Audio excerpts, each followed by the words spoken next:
आओ जी शुरू करें अपनी आज की क्लास। चैप्टर का नाम है कैश फ्लो स्टेटमेंट। क्या नाम है बेटा? Cash flow statement. Let's start. Heading डालेंगे सारे बच्चे। कैश फ्लो, फटाफट से हेडिंग डालेंगे सारे बच्चे। चैप्टर का नाम है कैश फ्लो स्टेटमेंट।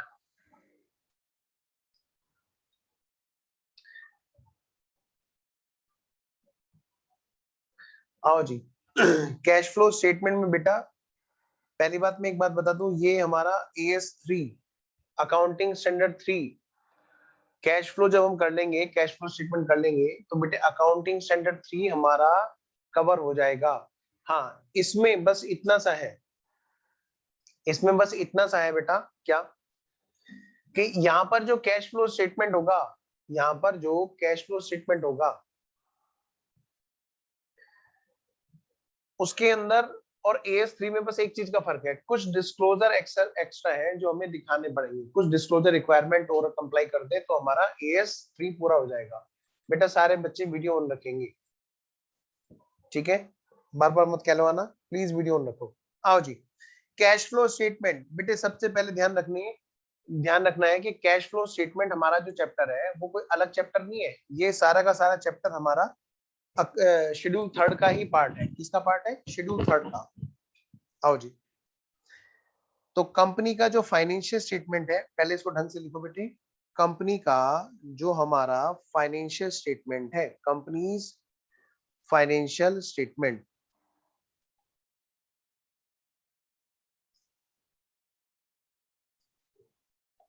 उसके कौन कौन से पार्ट होते हैं जी? बेटे number 1 balance sheet, number 2 SOPL जो हमने अभी किया, statement of profit and loss account, number 3 statement showing change in equity, statement showing change in equity, और बेटे फिर नंबर 4 अपना notes to accounts, notes to accounts, और नंबर 5 है जी हमारा, जिसको अब हम पढ़ने जा रहे हैं, वो है बेटे cash flow statement. Cash flow statement schedule third जो है हमारा, उसके अंदर क्या बात कर रखी है हमने? कैश, हमें पढ़ा है कि फाइनेंशियल स्टेटमेंट किसको कहते हैं और फाइनेंशियल स्टेटमेंट में कौन कौन से स्टेटमेंट होते हैं जिनको हम बोलेंगे फाइनेंशियल स्टेटमेंट है। ठीक है जी, बेटा वीडियो ऑन रखो सारे बच्चे। हाँ जी, तो बेटा कैश फ्लो स्टेटमेंट क्या सभी को बनाना जरूरी है? मैंने आपको पहले भी बताया था जब फाइनल अकाउंट का चैप्टर भी हमारा जो चल रहा था। आइए नेक्स्ट पेज पर, सबसे पहले लिखिए cash flow statement. Cash flow statement वो किस किस के लिए मैंडेटरी है और किस किस के लिए मैंडेटरी नहीं है। मैंने आपको लिखाया था ये, जो आपको याद है क्या? मुझे बताएंगे कोई? अभी अभी तो हमने पढ़ा था शेड्यूल 3 जहां मैंने आपसे कहा था कि भाई कैश फ्लो स्टेटमेंट को शेड्यूल 3 में मैंडेटरी है बनाना। हाँ, शानू बताएगी। बोलो बेटा शानू।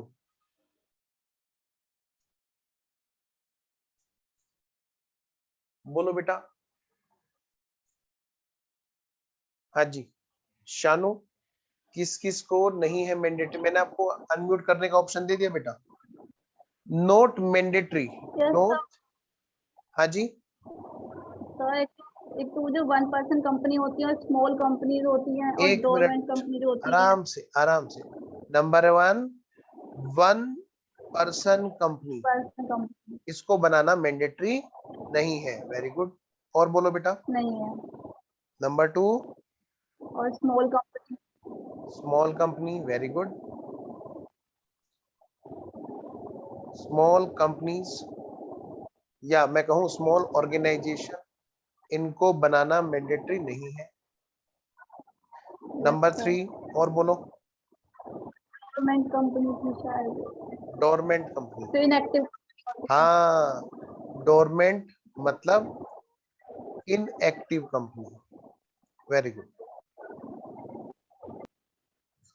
Inactive company. भाई इनको बनाना मैंडेटरी नहीं होता। ध्यान से पढ़ना बेटे, बहुत ध्यान से।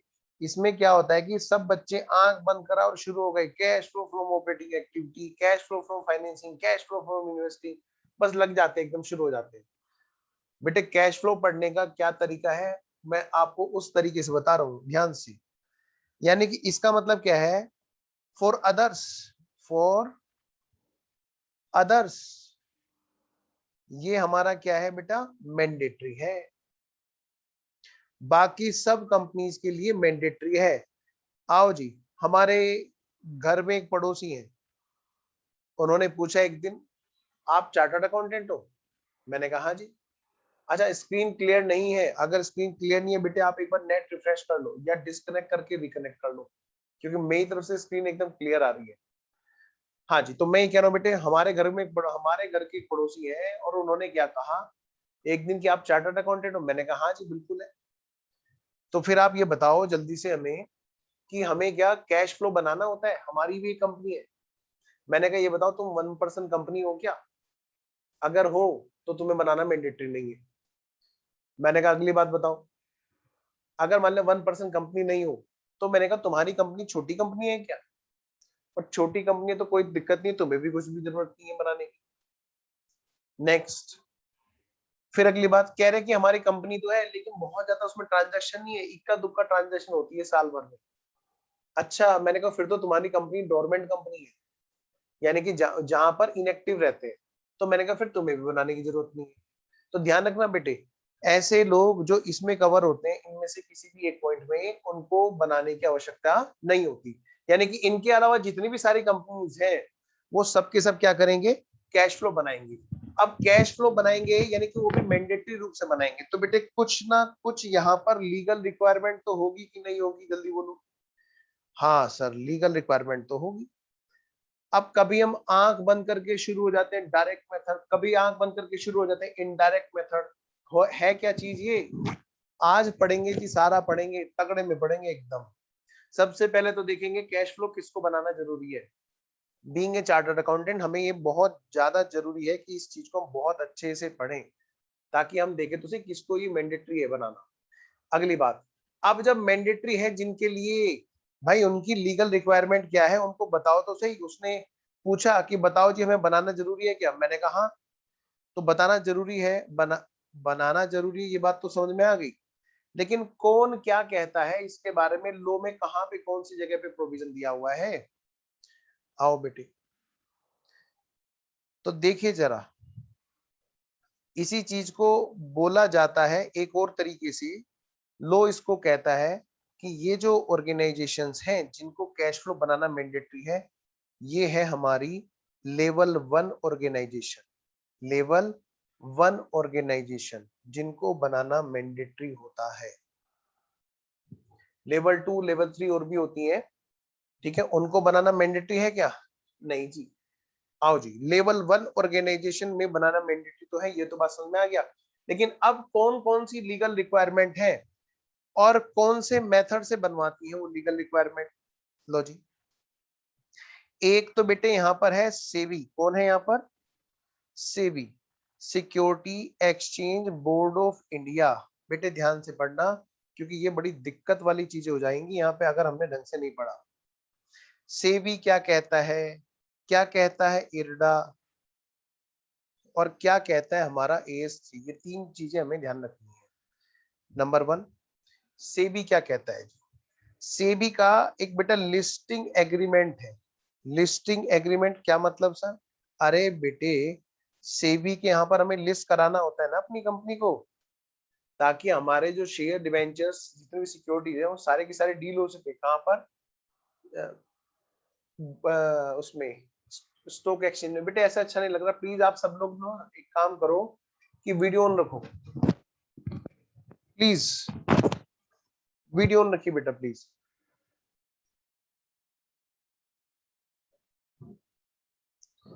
तो सेबी के केस में क्या है बेटा, लीगल रिक्वायरमेंट।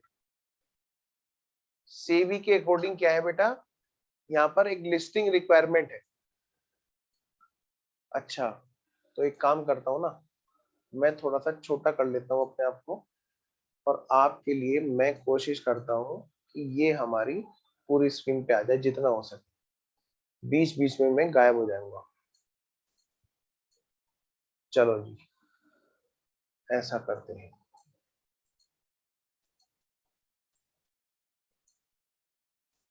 अब सही रहेगा जी। लो भाई, मैं ऊपर टंग जाता हूँ एक तरफ। चलिए जी, तो मैं ये कह रहा था बेटे, सेबी की क्या लीगल रिक्वायरमेंट है, देखो जरा। ये कहता है लिस्टिंग एग्रीमेंट है यहाँ पर, और यहाँ पर एक लिस्टिंग एग्रीमेंट के अंदर क्लोज नंबर 32 है, जो ये कहता है कि हमें कैश फ्लो बनाना होता है किस मेथड से, बाय इनडायरेक्ट मेथड ओनली।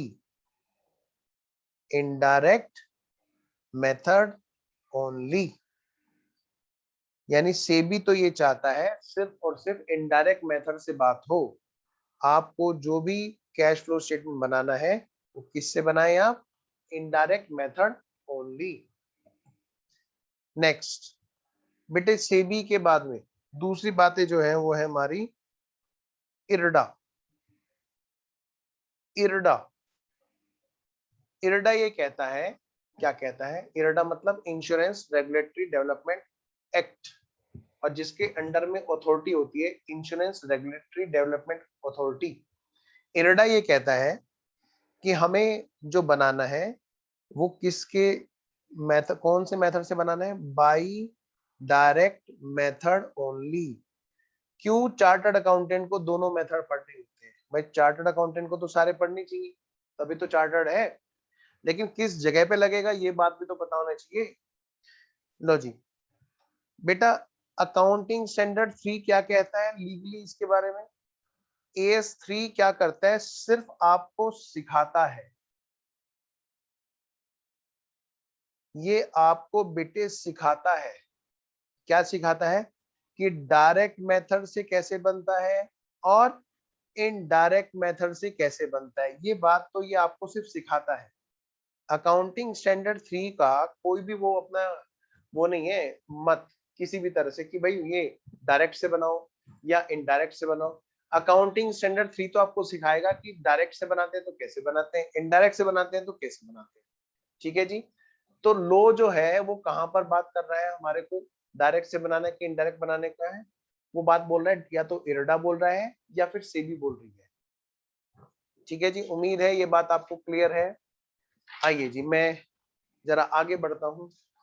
बेटा वीडियो ऑन रखो जल्दी से, फटाफट से बच्चे वीडियो ऑन रखेंगे। आइए जी, तो अब शुरू करते हैं जी कैश फ्लो स्टेटमेंट। सबसे पहले हम हेडिंग डालेंगे। अच्छा समय, तुम अभी आए हो, वो फटाफट से चेक करो बेटा, बस यही चार्ट बना है, स्क्रीनशॉट लेना चाहो ले लो। कैश फ्लो स्टेटमेंट क्या होता है, फाइनेंशियल स्टेटमेंट का एक पार्ट होता है। कैश फ्लो स्टेटमेंट मैंडेटरी है कि नहीं है, वही जो हमने शेड्यूल 3 में पढ़ा था, वही बात हमने यहाँ पे दोबारा से लिखी। फिर अगली बात, जब मैंडेटरी है तो मैंडेटरी है तो कुछ ना कुछ लो वाली बातें होंगी। हाँ, लो वाली बातों में कौन कौन सा लो क्या बोलेगा कैश फ्लो के बारे में, वो हमने लिख लिया। आइए बेटे, अब हम स्टार्ट करते हैं। तो सबसे पहला पॉइंट क्या होता है कैश फ्लो, फटाफट से लिखो बेटे। कैश फ्लो स्टेटमेंट, कि भाई कैश फ्लो स्टेटमेंट है क्या। क्या मैं भी ऐसे लिखाना शुरू कर दूं धनाधन धनाधन, नहीं, ऐसा मजा नहीं आएगा जी। क्या मतलब सर, मतलब ये बेटे पहले समझेंगे और फिर हम उसकी टेक्निकल डेफिनेशन लिखेंगे। ठीक है, तो मैं क्या कर रहा हूँ, मैं थोड़ा सा स्पेस छोड़ करके, मैं थोड़ा सा स्पेस छोड़ करके कि भाई ताकि हम यहाँ पे टेक्निकल डेफिनेशन लिख सकें, मैं जरा आगे जाकर के आपको कुछ बात समझा रहा हूँ। नेक्स्ट पेज पर आप चाहो तो ये बना सकते हो, लेकिन वैसे समझने वाली बात है बस खाली। लो बेटा जी, हमारे बिजनेस में कैश जो है, कैश वो कहां पे रहता है? हमारे बिजनेस के अंदर, हमारे बिजनेस के अंदर जितना भी कैश है वो दो ही जगह पे रहता है, या तो बेटे कैश या फिर बैंक। अब सीए इंटर में हमें क्या करना होता है, सारी चीजें किसके थ्रू करनी होती है? बैंक अकाउंट के थ्रू। 1 रुपया भी खर्च होगा तो हम कैश, भले ही क्वेश्चन चिल्ला चिल्ला के बोलते रहे कैश में पे किया, हम क्या बोलेंगे? To bank. कैश में रिसीव किया, हम क्या बोलेंगे? By bank. तो बेटा एक बात ध्यान रखना कि जितनी भी बातें कैश वाली होंगी हमारे सी इंटर लेवल पे और आगे फाइनल लेवल पे सिर्फ बैंक अकाउंट वर्ड के थ्रू ही डील होगी। बेटा प्लीज समीर वीडियो ऑन रखें। आइए जी, अब हमारे बिजनेस में ओवरऑल ध्यान से देखना बेटा, बेटा जल्दबाजी मत करना कैश फ्लो के अंदर, क्योंकि कैश फ्लो बड़ा मजेदार चैप्टर है लेकिन थोड़ा सा टेक्निकल है। अब देखिए यहाँ पे हमारा जो कैश फ्लो है, हमारा जो कैश और बैंक अकाउंट है, अगर हम इकट्ठा मर्ज कर दें उसको तो वो कैसा दिखाई देगा? सारी चीजें यहीं की होंगी। अब इसके अंदर जितन क्या क्या चीजें होती है बेटे बताओ कैश फ्लो के अंदर, मतलब कैश अकाउंट के अंदर क्या क्या चीजें होती है? एक तो ना सर सबसे पहले हमारे यहाँ पे कैश और बैंक अकाउंट में क्या होता है सर? ओपनिंग बैलेंस होता है, ठीक है। और एक क्या होता है जी? क्लोजिंग बैलेंस होता है, बाई बैलेंस कैरिड डाउन। हमारे जो कैश बैंक अकाउंट की मैं बात कर रहा हूं उसमें क्या क्या होता है बेटा? यही तो होता है भाई, कुछ ओपनिंग बैलेंस और कुछ क्लोजिंग बैलेंस। हाँ जी। और क्या होता है जी? और होता है ये क्या, कि यहाँ पर ना काफी सारी रिसीट्स होती हैं। रिसीट्स क्या होती हैं? रिसीट्स। यानी मैं अगर आपसे कहूं तो इसका मतलब क्या है? पैसा कहां से आया, चाहे वो पैसा कहां से आया, चाहे वो पैसा बेटे बिजनेस की सेल होने से, गुड्स की सेल होने से आया है, चाहे वो बेटे हमने किसी से उधार लेके आया, चाहे हम लोग अपने घर पे से खुद की कैपिटल को लेके हम लोग आए हैं बिजनेस के अंदर। बिजनेस के अंदर पैसा कहां से आया बेटा? समीर वीडियो ऑन रखिए प्रिंस। तो किन किन सोर्स से पैसा आया? और यहाँ पर बेटे इधर क्या है अपना सारा का सारा, इधर क्या है जी अपना सारा का सारा? पेमेंट्स। क्या है इधर? पेमेंट्स। कि बेटे पैसा कहां पर गया, पैसा कहां पर गया, पैसा कहां से आया जी, पैसा कहां पे गया जी, ये सारा का सारा हमें क्या करना है यहाँ पर? हिसाब किताब करना है आज। आज बस उसी कैश बैंक अकाउंट को, किस वाले को? वही जो शुरू से पढ़ते पढ़ते बूढ़े हो गए होंगे, खराब हो गए होंगे सीए बनने के बाद। हम नहीं हुए, अभी तो हम बच्चे हैं। हाँ बेटे आप सब chartered accountant, future chartered accountant, आप सबने ये क्या कर रखा है? इसको पढ़ रखा है। लेकिन आज उसी कैश बैंक अकाउंट को जो हम बचपन से पढ़ते आ रहे हैं, शुरू से कैश और बैंक अकाउंट, मतलब कैश फ्लो को ना पढ़ने का ये तरीका देखो, इस तरह से पढ़ो जैसे मैं यहाँ पे करा रहा हूँ, मजा आएगा तुम्हें कसम से। मतलब हमें कुछ भी नया नहीं करना, वही कैश बैंक वाले लेजर बनाने, बस उनमें उनकी रिसीट्स को हमें तीन पार्ट में तोड़ लेना है बस। बस तीन पार्ट में, तीन पार्ट में। और जो पेमेंट्स है उनको भी हमें क्या कर लेना है? बस तीन पार्ट में तोड़ लेना है। तीन तरह की एक्टिविटीज में हम लोग इस रिसीट्स को, पेमेंट्स को बांट करके आज देखने जा रहे हैं। इसको वर्टिकली लिख लेंगे बस, इसका नाम हो जाएगा कैश फ्लो स्टेटमेंट। जैसे cash flow from operating activity, क्या मतलब भाई? बिजनेस को करने से कितने रुपए का कैश मिला, बिजनेस में मेन काम क्या है, उससे कितने रुपए का कैश आया। बेटे हमारे कैश बैंक अकाउंट में ये तो शुरू से होता है, सेल हुई, डेटर से पैसा आया, है ना। हमारे मान लिया मेन काम कोचिंग है तो कोचिंग से फीस कितनी आई, हमारा मान लिया काम किताब बेचने का तो किताब बेचने से कितना पैसा आया। मतलब बिजनेस के मेन जो सोर्स है रेवेन्यू जनरेशन का, वहां से कितने रुपए का पैसा पेमेंट आया, और इसी में ही कितने रुपए का पेमेंट गया, ये भी हमें देखना है। तो अगर मैं इसमें एक एग्जाम्पलीफाइड फिगर डालूं यहाँ पे, एक छोटी सी फिगराइज कर लेते हैं हम लोग इसको, ताकि चीजों में आसानी हो। क्या सर? मान लिया हमारे पास पहले से था 1 लाख रुपए का कैश, और हमें मिला, अभी मिला, बिजनेस चलाने से हमें मिला बेटे 3 लाख रुपए का कैश मिला, और इसमें हमारे खर्च हो गए हैं 2.5 लाख रुपए। बिजनेस में पैसा आया और बिजनेस में पैसा गया 3 लाख, और इधर 2.5 लाख रुपए। जल्दबाजी नहीं करना। तो मैं अगर आपसे ये कहूं, क्या कहूं, कि बेटे इस बिजनेस के अंदर नेट बता दो। क्या मतलब? आप हमें बस एक बार इसका ना नेट बता दो। सर किस चीज का नेट?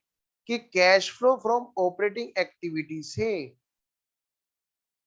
कितने रुपए का आपका नेट कैश फ्लो है। मैंने कहा 3 लाख रुपए आए और 2.5 लाख रुपए गए, यानी कि मैं अगर बात करूं तो इसका मेरा नेट जो कैश फ्लो है वो है मेरा, कितना है जी, कितना है, कितना है जी, कितना है बेटे, ये है हमारा 50,000 का नेट कैश इनफ्लो। आज वही कैश बैंक अकाउंट हमें देखना है, थोड़ा सा अलग तरीके से देखना है, बस प्रेजेंटेशन चेंज करके देखना है। कैश फ्लो स्टेटमेंट कुछ भी नया नहीं है, वही है जो हम शुरू से पढ़ते आ रहे हैं, बस उसको एक नए नाम से देखना है।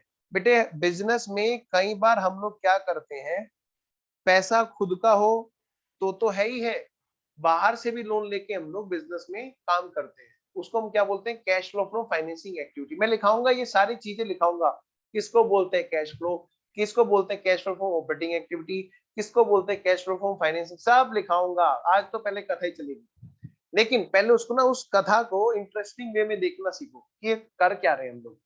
Cash flow from financing activities, मान लिया बेटे चाहे घर से चाहे बाहर से उधार लेकर के हमने बिजनेस में 8 लाख रुपए लगाए। कितने लगाए बेटे? 8 लाख रुपए लगाए हमने बिजनेस में, हमने लगाए 8 लाख रुपए हमने बिजनेस में लगाए और कमाए कमाए कमाए और लोगों का पैसा भी उतारा। मान लिया हमने फाइनेंसिंग एक्टिविटी में जो पैसा पेमेंट किया वो कितना किया? 4 लाख रुपए, नहीं 4 नहीं, ज्यादा नहीं थे, 5 लाख रुपए हमने लोगों के वापस कर दिए। हम लोगों ने क्या किया था, 3 लाख तो घर से लगाए, 5 लाख रुपए लोगों से उधार लेकर के फाइनेंस इकट्ठा किया, फाइनेंसिंग एक्टिविटी। बेटे बाद में लिखेंगे इसको, लेकिन समझ के लिखेंगे। पैसा बिजनेस में चाहे बेटे हम लोन लेकर आए, आएगा तो बैंक में बढ़ेगा ही ना, bank account debit to loan. अगर हम घर से पैसा लगाएंगे तो क्या होगा, कैपिटल लगेगी, तो bank account debit to capital. कहीं से भी हो, हमारे पास में पैसा आया, फाइनेंस किया हमारे बिजनेस को, हमने खुद कैपिटल लगा करके या किसी और से लोन लेकर के वो पैसा बिजनेस में आया। तो अगर मैं आपसे ये पूछूं कि बताओ बेटे फाइनेंसिंग एक्टिविटी में ओवरऑल, क्या कहा मैंने, कि फाइनेंसिंग एक्टिविटीज में ओवरऑल कितने का नेट फ्लो हुआ, तो आप बता सकते हो? यस भाई, 8 लाख रुपए आए थे, फाइनेंस लिया था, 5 लाख रुपए फाइनेंस वापस कर दिया, यानी कि नेट हमारा जो फ्लो है वो यहाँ पर 3 लाख रुपए का इनफ्लो है। 3 लाख रुपए हमारे यहाँ पर आए नेट शेल में। अगर मैं पूछूं आपसे, मैं सिर्फ उसी कैश बैंक अकाउंट को जो रोजमर्रा का है, जो शुरू से है, शुरू से बनाता आ रहा है बच्चा, 11 से 12 से बीकॉम से, इधर फाउंडेशन से, सब जगह, बस आज उसी कैश बैंक अकाउंट को मैं तोड़ के देखना है बस। अगला पॉइंट, कि हो सकता है ना बेटे कहीं पे पैसा हमने इन्वेस्ट किया हो, कहीं पैसा हमने लगा दिया। कैश फ्लो किसमें? इन्वेस्टिंग एक्टिविटी में। आई ए मतलब इन्वेस्टिंग एक्टिविटी, इनकी एब्रिविएशन हम यूज कर सकते हैं, CFIA, cash flow from investing activity. मान ले बेटे कहीं पे पैसा लगाया, कहीं पे पैसा लगाया जी, 2 लाख रुपए लगाए। अब ऐसा भी तो हो सकता है वहां से ज्यादा मिले हो, ऐसा भी हो सकता है वहां से कम मिले, है ना, हो सकता है इन्वेस्टमेंट डूब जाए, या भाई इन्वेस्टमेंट में खूब अच्छा फल फूल जाए, है ना। तो मान ले बेटे वहां से हमारे पास में कैश में बिजनेस में आए, cash flow from investing activity, पैसा लगाया था जी, बाद में वहां से पैसा वापस आ गया जी, 2,55,000 रुपए का हमारे यहाँ पर कैश का इनफ्लो हुआ। तो अगर मैं आपसे पूछूं, बताओ बेटे कि इन्वेस्टमेंट करने से कितने का नेट कैश घूमा, तो आप क्या करोगे, आप इन दोनों का नेट करोगे। भाई 2,55,000 आए और 2 लाख गए। इसका मतलब क्या है, बिजनेस में 55,000 का नेट क्या हुआ, कैश का इनफ्लो हुआ। आज अगर मैं अब तुमसे पूछूं, बताओ बेटे ईयर एंड में तुम्हारे पास कितने का कैश बैंक है, तो आप क्या कहोगे। आपके पास में दो तरीके हैं, ध्यान देना भाई, देखो सबके सब, पूरा ध्यान इधर होना चाहिए। देखो अब प्लीज, क्या सर क्या तरीके हैं, सुनिए। पहला तरीका, कि आप फिर से वही काम शुरू करते जो 11 12 बीकॉम वगैरह से अभी तक करते आए, उठाया और शुरू हो गए। 1 lakh plus 3 lakh plus 8 lakh plus 2,55,000 और फिर माइनस शुरू कर 2.5 लाख वगैरह। अरे एक दूसरा काम भी तो हो सकता है यहाँ पे। आप सीधा सीधा नेट देख लो भाई, 1 लाख तो हमारे पास में साल के शुरू में थे। हाँ जी, बताओ फाइनेंस ऑपरेटिंग एक्टिविटी से कैश बढ़ा कि घटा। मैंने कहा एनालिसिस करना ही तो कैश फ्लो स्टेटमेंट में, यही तो काम करना है हमें, हर चीज को क्या करना है, एक एनालाइज करना है ना। आओ जी, 3 लाख रुपए आए थे, 2.5 लाख रुपए गए थे, मतलब कि वेरी गुड शानू बेटा, सही कह रहे हो। ऐड कर देंगे नेट को, नेट का हिसाब किताब कर देंगे, इसीलिए तो यहाँ पर इसका नाम बनेगा, क्या बनेगा, net, net cash flow statement. इसीलिए तो बेटे बिल्कुल सही नाम दिया तुमने कि सर हम नेट को कैश को ऐड बैक कर देंगे, इसीलिए इसका नाम क्या होता है, नेट कैश फ्लो स्टेटमेंट, है ना। आओ जी, 1 लाख शुरू में था, 50,000 का नेट बढ़ा, जोड़ दिया 1.5 लाख, 8 लाख आए, 5 लाख गए, 3 लाख का नेट फ्लो बढ़ा, ओके। 2.5 लाख, 2,55 आए, 2 लाख गए, यानी कि 55,000 का नेट फ्लो बढ़ा। यानी अगर मैं तुम्हारे से कहूं बताओ बेटे ईयर एंड पर कितने का बैलेंस है, बता सकते हो, बिल्कुल बता सकते हैं सर। सर ये आएगा 5,05,000 का बैलेंस आएगा सर। अच्छा, मैंने कहा वेरीफाई करें, जैसे हम शुरू से करते आ रहे हैं। हाँ हाँ करो ना, करो ना। लो बेटे, 1 lakh plus 3 lakh plus 8 lakh plus 2,55,000 कितने का, भाई ये है जी हमारा 14,55,000 का हमारा ये टोटल हो गया। अगर मैं इसको क्रॉस वेरीफाई करूं उसी ट्रेडिशनल तरीके से जैसे मैं करता आ रहा हूं, तो जरा देखो तो सही, minus 2.5 lakh, minus 5 lakh, minus 2 lakh, अरे ये तो सेम आ गया। हाँ, क्योंकि हमने हिसाब किताब बिल्कुल सही एनालाइज किया। बस बेटे एग्जाम में भी ऐसे ही होगा, हमारे पास में इसका आंसर हमारे सामने होगा। क्वेश्चन हमें जो देगा वो 2 साल की बैलेंस शीट दे देगा, या तो या कुछ और डाटा दे देगा, और हमें क्या करना है, ये जो कैश का फ्लो है, कौन कौन सा, नंबर 1 नंबर 2 नंबर 3, क्या कहा बेटा मैंने, नंबर 1 नंबर 2 नंबर 3, इन तीनों फ्लो को हमें कैलकुलेट करना है। आओ जी, मैं अगर आपसे कहूं कि बेटे एक और तरीका है, हम इसको जो यहाँ पर हम लिख रहे हैं इस तरीके से हम इसको लिखेंगे आगे जाकर के, कैसे सर। बेटे मैं ये मानते हुए करा रहा हूं कि आपको बिल्कुल नहीं आता कैश फ्लो, ठीक है, तो आप प्लीज थोड़ा सा उसी हिसाब से देखेंगे, मैं जीरो के हिसाब से बढ़ा रहा हूं। लो जी, एक नेट कैश फ्लो स्टेटमेंट हम लोग बनाएंगे, किसके लिए बनेगा, ड्यूरिंग द ईयर, कि जो साल भर में हमने काम किया, कैश का फ्लो हुआ, नेट कैश फ्लो, ये इस बात का स्टेटमेंट हम लोग बना लें। अब उसमें क्या होगा, हम पहले क्या करेंगे, हम सबसे पहले एक काम कर देंगे, नंबर 1 नंबर 2 और बेटे नंबर 3। सबसे पहले हम क्या करेंगे, तीनों एक्टिविटी का कितने का नेट कैश फ्लो हुआ हम पहले वो लिखेंगे। अच्छा कैसे, cash flow from operating activity का नेट कितना है, मैंने कहा 3 लाख आए 2.5 लाख गए, यानी कि 50,000 तो इसमें क्या है बेटा, नेट है, सबसे पहली बात। नंबर दूसरी बात, हाँ जी, cash flow from financing activity, भाई इसमें कितना नेट या तो आया या गया, net cash flow from financing activity. मैंने कहा भाई 8 लाख आए 5 लाख गए, 3 लाख का नेट कैश फ्लो, 3 लाख रुपए का नेट कैश फ्लो। अगला, cash flow from investing activity, इसका क्या है, ये नेट है, 55,000 यहाँ पर नेट आए। तो अगर मैं आपसे कहूं कि बेटे आओ हम लोग जरा कैश फ्लो स्टेटमेंट को देखते हैं, तो आपको एक कैश फ्लो स्टेटमेंट कैसा दिखाई देगा? इस तरह का दिखाई देगा।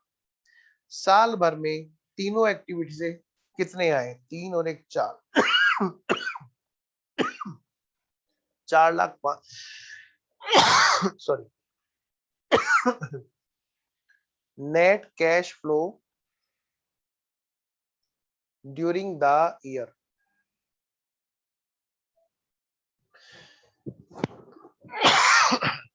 Net cash flow during the year. अब इसमें क्या कर देंगे हम लोग? ओपनिंग वाला, क्या? ओपनिंग वाला कैश एंड कैश इक्विवेलेंट हम लोग जोड़ देंगे 1,00,000। तो क्या आ जाएगा जी हमारा यहाँ पे बेटा? 4,00,000 में 4,05,000 तो साल भर में नेट आएगा ही, 1,00,000 हमारे पास पहले से था। इसका मतलब क्लोजिंग में हमारा कितना हो गया कैश एंड कैश इक्विवेलेंट? ये हो गया जी 5,05,000। सबसे पहली बात, सबसे ज्यादा जरूरी बात कि कैश फ्लो स्टेटमेंट के अंदर हमारी जितनी भी चीजें हैं वो कुछ और नहीं है। आसान नजरिए से देखना, ये सिर्फ कैश बैंक अकाउंट की एक समरी है जो हम शुरू से बनाते आ रहे हैं। आज बस उसको एक समरी फॉर्म में लेके आना है, ठीक है। और ये कैश फ्लो स्टेटमेंट क्या करता है? हमें 3 एक्टिविटी के अंदर नेट कैश फ्लो बताता है, ठीक है। आओ बेटे जरा हम लोग लिखे तो सही जरा कैश फ्लो स्टेटमेंट की टेक्निकल डेफिनेशन। Let's start. लिखो बेटा, मेरे साथ साथ लिखेंगे सारे बच्चे। Meaning of cash flow statement लिखिए। Cash flow statement, cash flow statement. अच्छा मैं इसको जरा धर ले आता हूं, मैं सामने से हट जाऊं क्या? सबसे अच्छा रहेगा मैं जरा सामने से हट जाता हूं। 1 2 3। तो जी कैश फ्लो स्टेटमेंट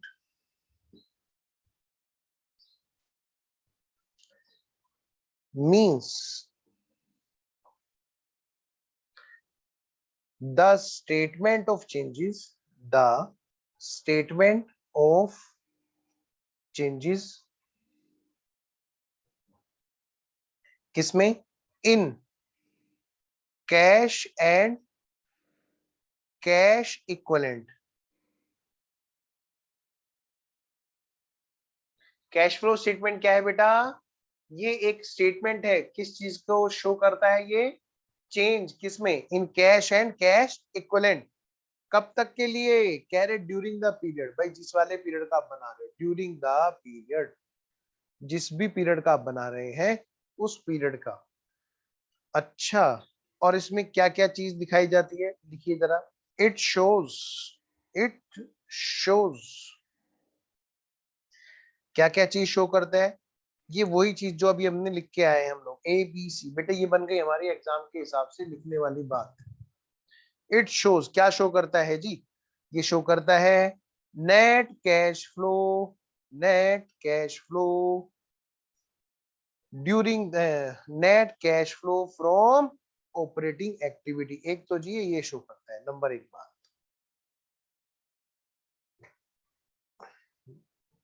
नंबर दूसरी बात, ये साथ में ये भी शो करेगा क्या? Net cash flow from financing activities.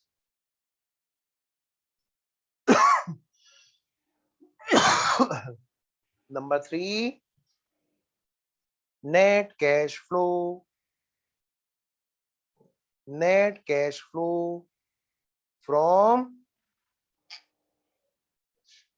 Investing. अच्छा पहले ना इन्वेस्टिंग आता है, तो मैं ऊपर लिख रहा हूं इन्वेस्टिंग और फिर लिख रहा हूं बेटा फाइनेंसिंग।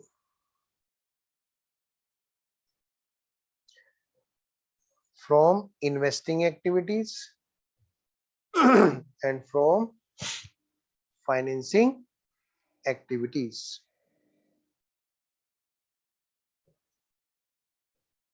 एक और चीज ये बताता है जी, क्या? डी। सबसे लास्ट में नेट चेंज किसमें जी? किसमें? नेट चेंज किसमें? In cash and cash equivalent.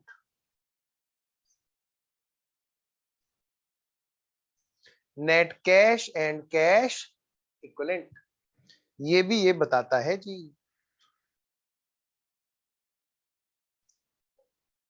तो मैं ऐसी उम्मीद कर रहा हूं कि आपको यहां तक बात ओके है और आपने ये बात लिख भी ली है। एग्जाम में अगर लिखने को आता है शॉर्ट नोट्स जैसा कि अक्सर पूछा जाता है तो आप उसमें बता दोगे आराम से।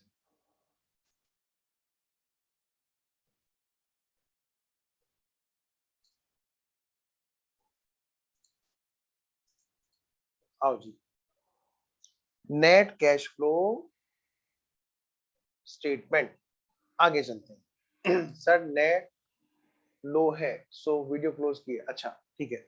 आइए जी, अब हमें बेटे बारी बारी से, सबसे पहले तो हमने क्या किया, हमने पढ़ लिया कैश फ्लो है क्या, फिर हमने उसको ना टेक्निकली लिख भी लिया कि एग्जाम में अगर आया तो लिख लेंगे शॉर्ट नोट क्या क्या कहते हैं, है ना।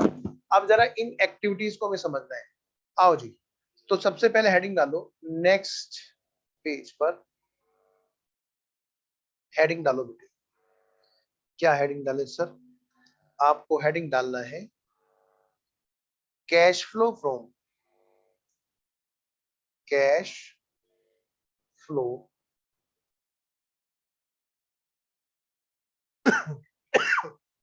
Cash flow from operating operating activities.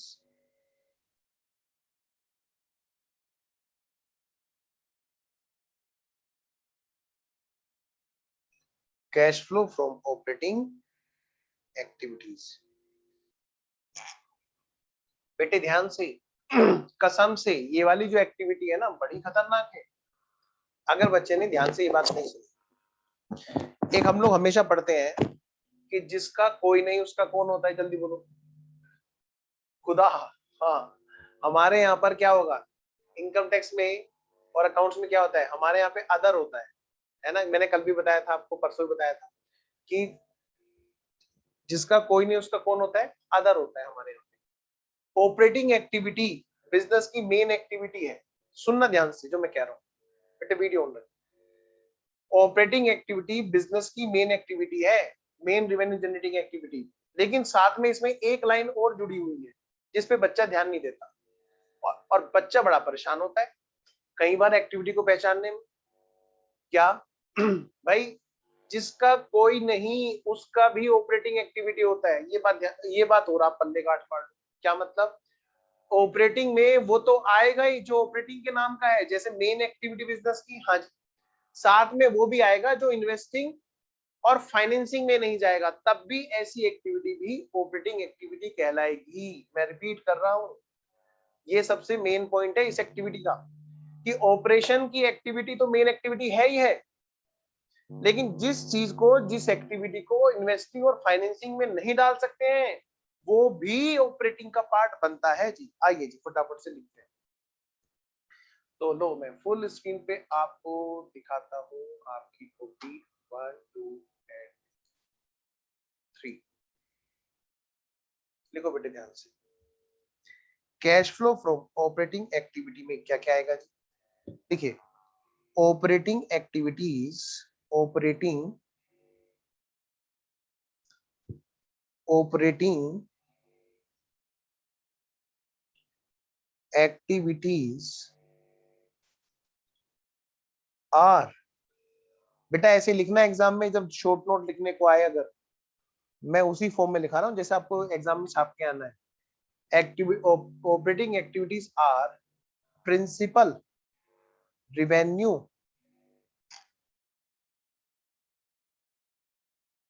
Generating activities. क्या है operating activity? Principal revenue generating activities. of entity and खतरनाक पॉइंट एंड द एक्टिविटी जिसका कोई नहीं which is neither investing nor financing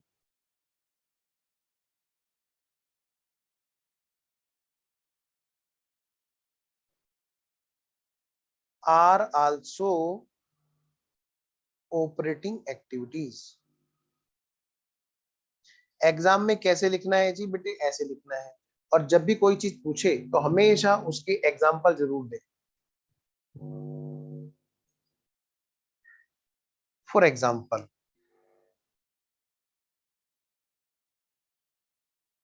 क्या क्या है जी example?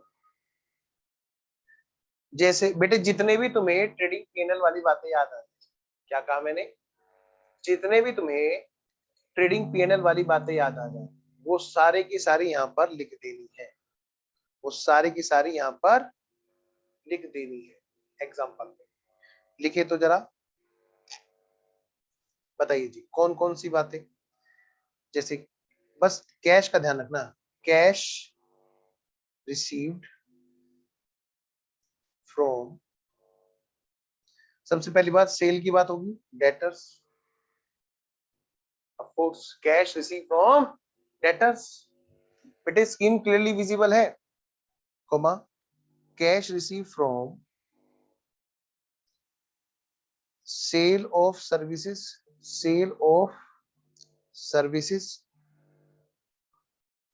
comma cash received from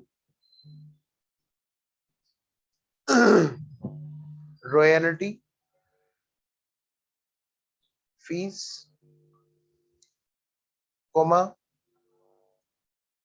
commission. Next,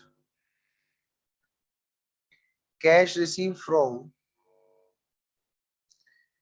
insurance claim,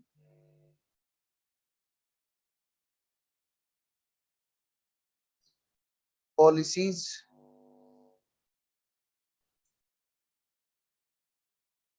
अब बेटा पेमेंट की बात करो, कैश पेड इन्हीं की जस्ट अपोजिट हो जाएगा, to creditors.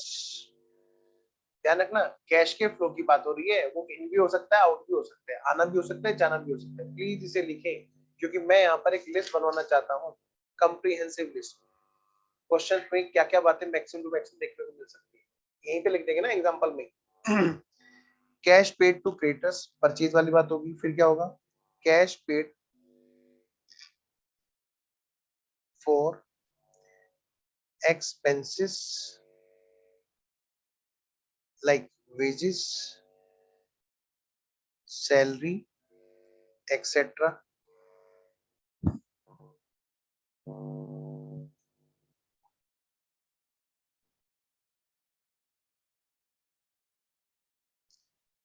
Cash paid for tax, cash received from TDS refund, TDS छोड़ो, टैक्स रिफंड लिखो, उसमें दोनों चीजें कवर हो जाती हैं. टैक्स रिफंड, भाई रिफंड आएगा तो बिजनेस के लिए क्या होगा? ऑपरेटिंग एक्टिविटी का पार्ट रहेगा. नेक्स्ट, कैश पेड फॉर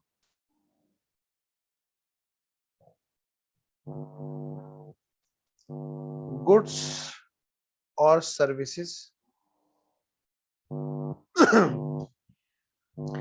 अब जो मैं पॉइंट दिखाने जा रहा हूं वो अक्सर बच्चों को क्वेश्चन में दिक्कत करते हैं, तो प्लीज उसको थोड़ा ध्यान से लिखना. देखो आओ.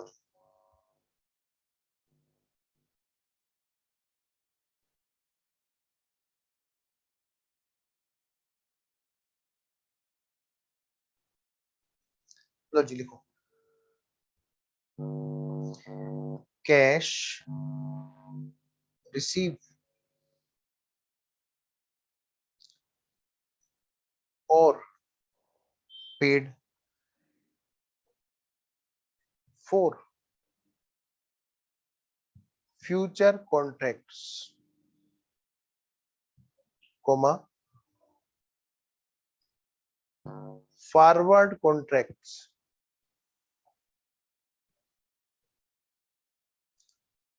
Coma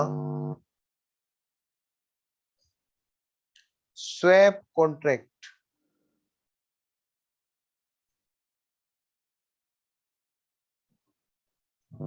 if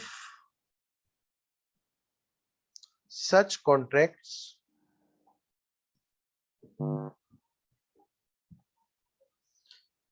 held for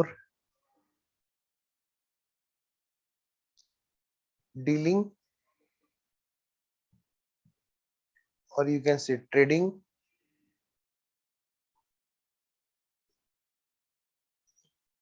purpose,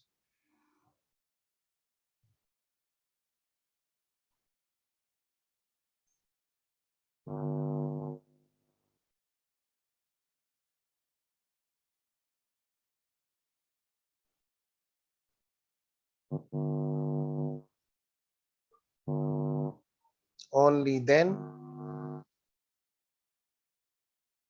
covered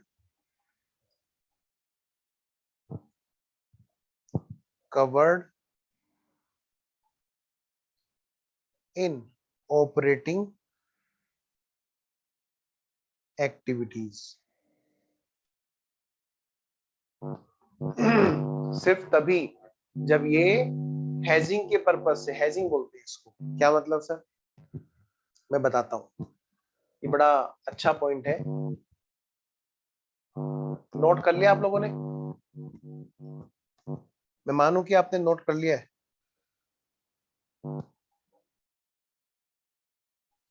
चलिए 2 बच्चों का 3 बच्चों का, अच्छा प्रिंस कुछ कहना चाह रहे हैं, हाँ प्रिंस बोलो। सर मैं ये पूछ रहा था कि जैसे कि ये बहुत सारी मतलब इन रिसीप्ट्स और पेमेंट है जो आपने एग्जांपल में लिखवाई है, हाँ हाँ, तो सर इनका पता कैसे चल रहा है कि ऑपरेटिंग से है या इन्वेस्टिंग से है या उससे है?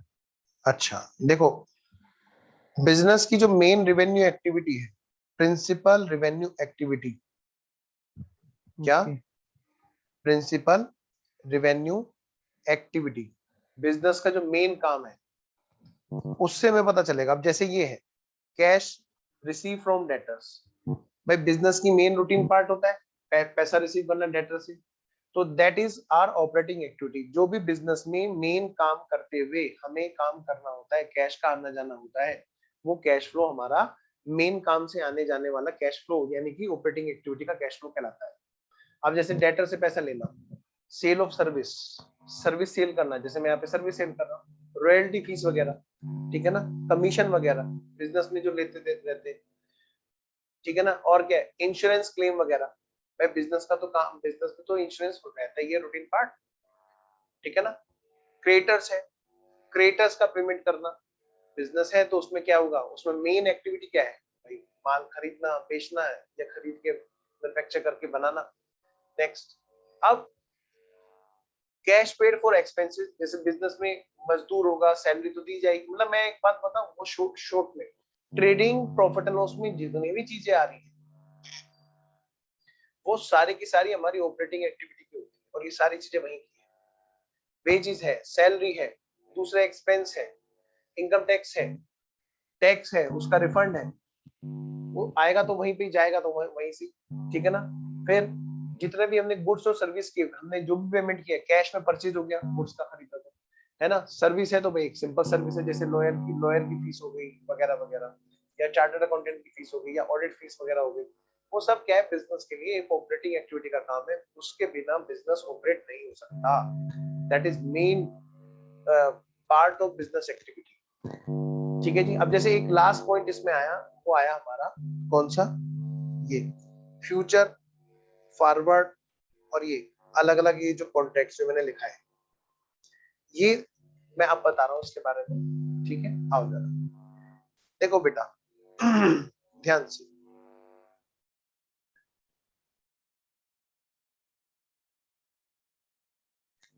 एक है बेटे आउटसाइड इंडिया और ये है हमारा इंडिया, आवर इंडिया।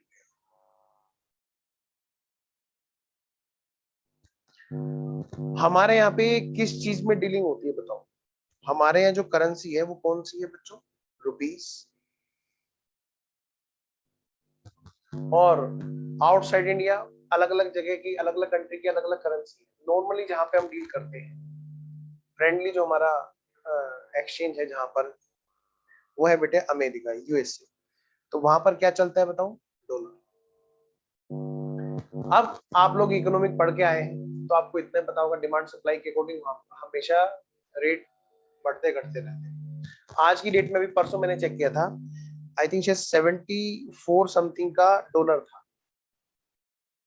74 समथिंग का डॉलर का मतलब क्या है? एक dollar is equal to 74 rupees. $1 is equal to 74 rupees. ये परसों परसों दो तीन दिन पहले की सिचुएशन, मैंने खुद चेक की थी नेट पे। अब ये बात क्या मतलब भाई, आज अगर हमने कोई गुड्स हमने खरीदा, लेट सपोज आज अगर हमने $1000 का अगर कोई गुड्स खरीदा, तो इसका मतलब क्या है बेटे? वो गुड्स कितने का हो गया हमारा बताओ? हमारा आज की घड़ी में वो 74,000 का है। और जो हालात अभी चल रहे हैं, क्या कहा मैंने बेटे? जो हालात अभी चल रहे हैं, जिस तरह से इकोनॉमिक में दिक्कत आ रही है, उस तरह से आगे चल के ये जो रेट है जो 74 का था, हो सकता है ये 84 पे पहुंच जाए। तो हम क्या करते हैं भाई, कल को मान लिया 84 पे पहुंच गया तो किसका नुकसान है बताओ? बिजनेसमैन का नुकसान है, वाला काम हो जाएगा। नहाएगा क्या, निचोड़ेगा क्या बेटे? बचेगा क्या बिजनेस में? अगर इस तरह की एक्टिविटी से भी हम मारे गए तो बचेगा क्या? तो हम लोग यहाँ पे क्या करते हैं, एक एग्रीमेंट करते हैं। ये दोनों कंट्री के बीच में एक पर्सन बैठा होता है, ठीक है ना? और उस पर्सन का काम यही है, जस्ट लाइक समझ लो जैसे जुआ खेलना समझ लो, एक तरह से स्पेक्यूलेशन समझ लो एक तरह का। हालांकि ये स्पेक्यूलेशन नहीं है, जुए की तरह से समझ सकते हो, स्पेक्यूलेशन की तरह से समझ सकते हो, सट्टे की तरह से समझ सकते हो। क्या इससे कॉन्ट्रैक्ट तय होगा इंडियन बिजनेसमैन का कि भैया एक काम करो, कितने रुपए में आप हमें फ्यूचर के लिए सिक्योर कर सकते हो? क्या मतलब? एक कॉन्ट्रैक्ट ऐसा कर लेते हैं, फ्यूचर में हमें जब इसका पैसा वापस करना है, देने तो हमें क्या है, $1000 ही देने हैं ना वापस। $1000 ही तो देने हैं वापस। भाई वहां वाला क्या कहेगा? रुपए तो नहीं, वो क्या कहेगा? भैया मेरे को डॉलर चाहिए। तो वो तो हमें डॉलर खरीद के देने पड़ेंगे ना फ्यूचर में। तो बेटे यहाँ पर क्या होता है, अपनी सेफ्टी के लिए हम एक यहाँ पर एक एग्रीमेंट कर लेते हैं। इस मीडिएटर से हम क्या कर लेते हैं, एक एग्रीमेंट कर लेते हैं। ये मीडिएटर बकायदा लीगल पर्सन होता है, और इस एग्रीमेंट, इस कॉन्ट्रैक्ट को हम बोलते हैं सेफ्टी वाला कॉन्ट्रैक्ट, मतलब हैजिंग वाला कॉन्ट्रैक्ट। क्योंकि हमारा उद्देश्य कोई सट्टा लगाना नहीं है, हमारा उद्देश्य है हैजिंग। जब यही काम एक्चुअल ट्रांजैक्शन के बिना होता है, जहां पर कोई माल खरीदा बेचा नहीं गया होता, बस डॉलर की बात चल रही होती है कि हम लोग चलो डॉलर, कि भाई आप हमें एक महीने बाद में $1000 दे देना। कितने के रेट पे दोगे?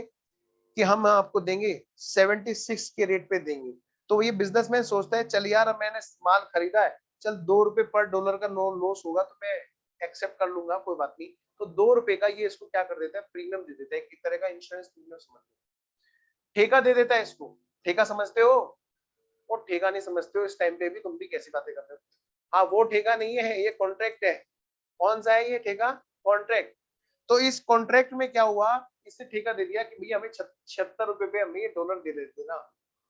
अब $2 का नुकसान हमारा आज ये मुक कर लेते हैं। मान लिया डॉलर बेटे $76 से भी ऊपर का हुआ, तो मान लिया सच्ची मुच्ची में 84 का हो गया, तो ये कम से कम परसेंट बच तो जाएगा डूबने से। तो इस एग्रीमेंट को हम बोलते हैं हैजिंग वाला कॉन्ट्रैक्ट, हैजिंग वाला एग्रीमेंट। और बिजनेस में ऐसे एग्रीमेंट में जो भी हम पेमेंट कर रहे हैं, जैसे ये जो $2 का पेमेंट हम लोग कर रहे हैं, तो ये हमारे बिजनेस का रूटीन पार्ट है, हमारे बिजनेस की रेवेन्यू एक्टिविटी है, ठीक है। तो ऐसे पेमेंट्स जो हमारे यहाँ पर बिजनेस में फ्यूचर कोई अलग अलग नाम से जाने जाती है, अलग अलग तरह के कॉन्ट्रैक्ट होते हैं बेटे, future contract, swap contract, forward contract वगैरह वगैरह। तो ये सब क्या है हमारा, ये हमारा क्या है बेटा, ये हमारा एक हेजिंग कॉन्ट्रैक्ट है। और ये कॉन्ट्रैक्ट हमारे लिए क्या है, सेफ्टी जनरेट करता है, बिजनेस का एक रेगुलर पार्ट है। इसीलिए इससे पेमेंट जो भी आएगा जाएगा वो सारा का सारा रिवेन्यू, प्रिंसिपल रिवेन्यू एक्टिविटी में आएगा। आइए मैं आगे बढ़ता हूँ, फिर बता दूंगा दोबारा से। देखो जी, बिजनेस में हमारे को मान लिया बाहर की करेंसी में कोई डॉलर या कोई भी हमें करेंसी पे करनी है, तो उस करेंसी को पे करने के लिए हमें आज एक सेफ्टी एग्रीमेंट में आना होता है, ताकि फ्यूचर में डॉलर की रेट मान लिया बहुत ज्यादा बढ़ जाए तो ऐसा ना हो कि हम बिल्कुल ही परेशान हो जाए और हम पे भी ना कर पाए। तो ऐसे केस में हम लोग अपने आप को एक आज ही एक सर्टेन एग्रीमेंट में ले आते हैं, और वो एग्रीमेंट हमारा हेजिंग के पर्पज से कहलाता है, सेफ्टी के पर्पज से कहलाता है। चलिए जी, ये है हमारे बिजनेस का ऑपरेशन वाला part. Cash flow from operating activities ये है जी हमारी। उम्मीद है आपको ये बात, इतनी बात समझ में आ गई है। प्लीज मुझे एक बार बताएं जी, मैं वेट कर रहा हूँ आपके जवाब का। सारे बच्चे मुझे बताएंगे क्या। अच्छा थोड़ा ब्लर। अभी क्या है कि 5 मिनट तक मुझे ना 5 मिनट का ब्रेक चाहिए, ठीक है ना, पानी वानी पिया था मैं, 5 मिनट का ब्रेक चाहिए, ठीक है। अभी आया, आप रेडी रहना, कभी आप सोचो बहुत लंबा ब्रेक हो जाएगा, तो 2 या 3 मिनट में बस आने में पानी पी के आ रहा हूं।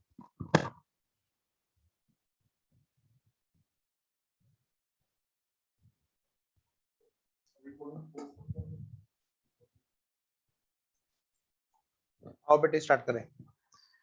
हाँ जी, net cash flow from investing activity के हम लोग क्या कर रहे थे, एग्जांपल लिख रहे थे। देखिए जी फटाफट से,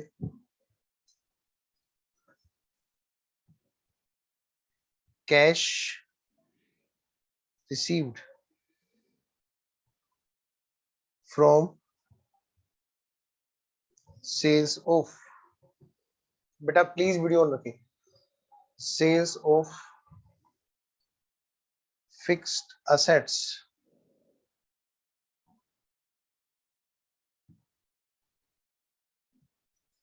और इन्वेस्टमेंट्स, कौन से वाले, long term.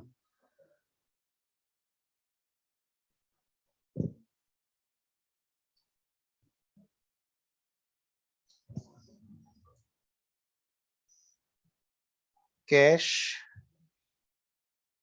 Paid for acquisition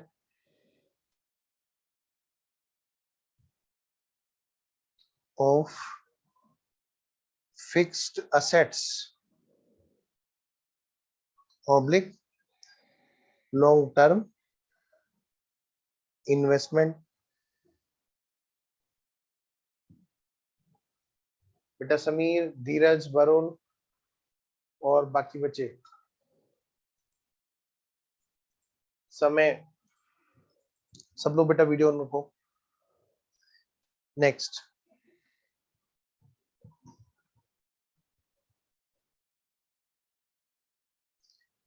cash received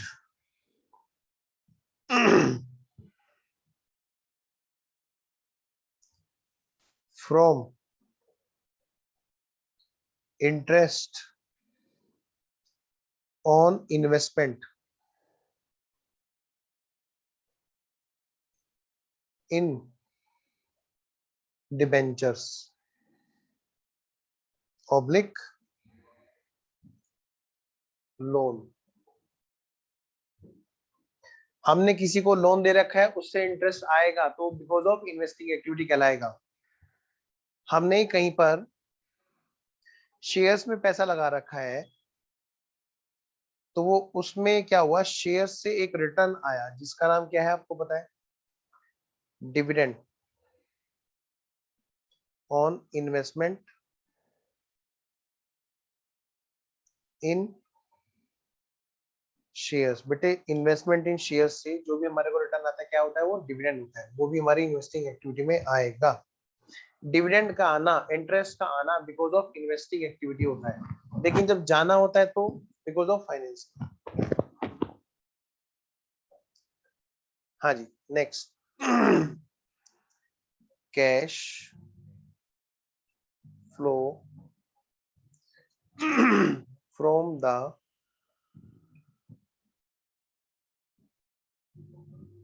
advances and loans made to third party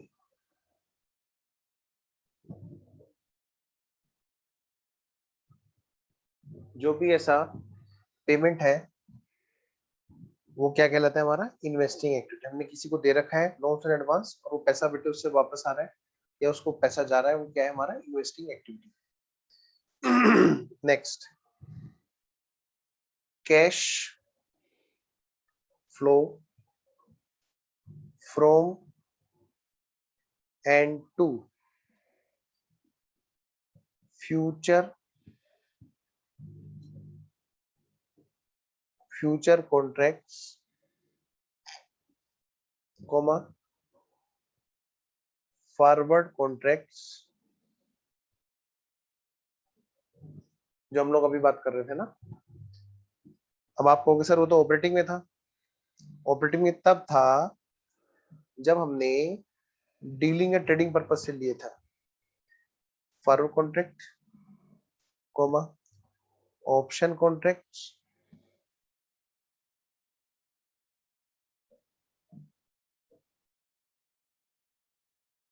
comma swap contract,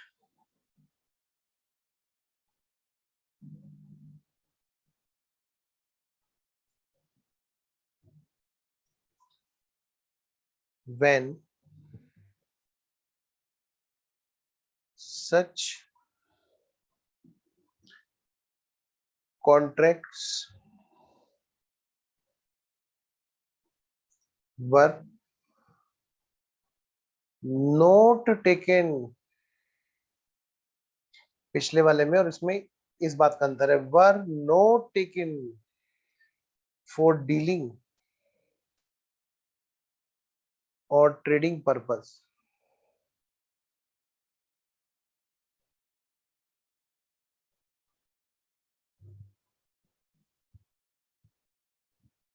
अच्छा एक यहाँ पे लिख लेना ब्रैकेट में ऊपर वाले के साथ में, मैं रेड कलर से लिख रहा हूँ यहाँ, इसके साथ ब्रैकेट में लिख लेना अदर देन फाइनेंशियल एंटिटी। अगर मान लिया भाई फाइनेंशियल एंटिटी जिसका काम ही लोगों को पैसा उधार पे लेना देना है, तो ऐसे के लिए लोन एडवांस देना ये सब क्या आ जाता है हमारा, फिर बेटे ऑपरेटिंग एक्टिविटी का पार्ट बन जाता है, जैसे बैंक। ठीक है, तो अगर मान लिया कोई चीज ऐसी है जिसका काम मेन ये नहीं है फिर भी वो ऐसा करता है तो वो इन्वेस्टिंग कहलाता है। आओ बेटे आओ आगे चलते जाए। अब है हमारा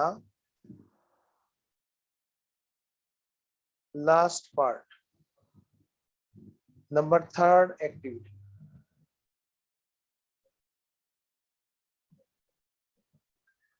हाँ जी, कैश